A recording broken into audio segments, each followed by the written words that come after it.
Okay, I just want to read Romans 7:15 through 25, and then I'll say a couple things about it. For I do not understand my own actions. For I do not do what I want, but I do the very thing that I hate. Now, if I do what I do not want, I agree with the law that is good. So now it is no longer I who do it, but sin that dwells in me. For I know that nothing good dwells in me, that is, in my flesh. For I have the desire to do what is right, but not the ability to carry it out. For I do not do the good I want, but the evil I do not want is what I keep on doing. Now, if I do what I do not want, it is no longer I who do it, but sin who dwells in me. So I find it to be a law that when I want to do right, evil lies close at hand. For I delight in the law of God in my inner being. But I see in my members another law waging war against the law of my mind. Wretched man that I am, who will deliver me from this body of death? Thanks be to God through Jesus Christ our Lord. It it makes me emotional because I understand, maybe not at this level of Paul, but I understand in my own life.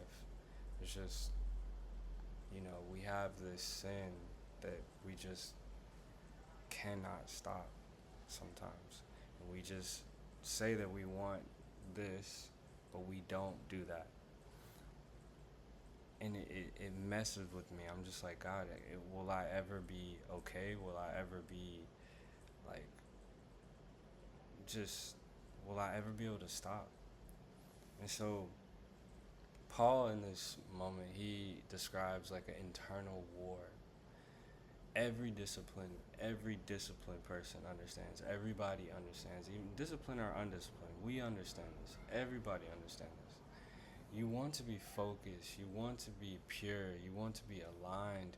You want all of these things, but you still drift. You still go off on this path that is not of Christ sometimes.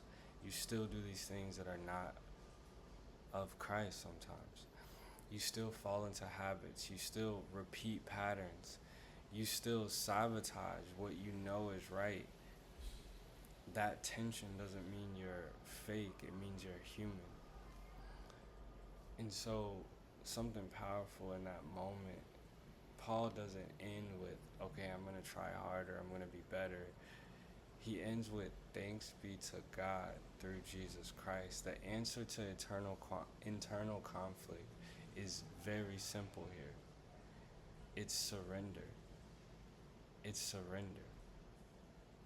Because you can't do it on your own willpower. And that's what I feel throughout this message, throughout this verse, this passage, is that Paul is saying that we cannot do it on our own willpower. We have to surrender. You don't win the war by pretending you don't have one.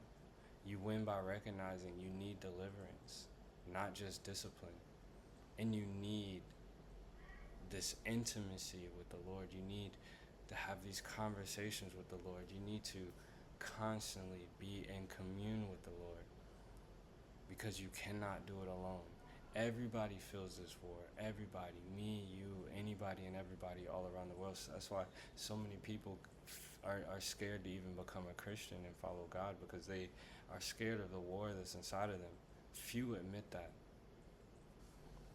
And so let's lean on Christ. Let's lean on Christ, not our own understandings and not our own mind. Let's lean on Christ. It's the only way to get through this internal war.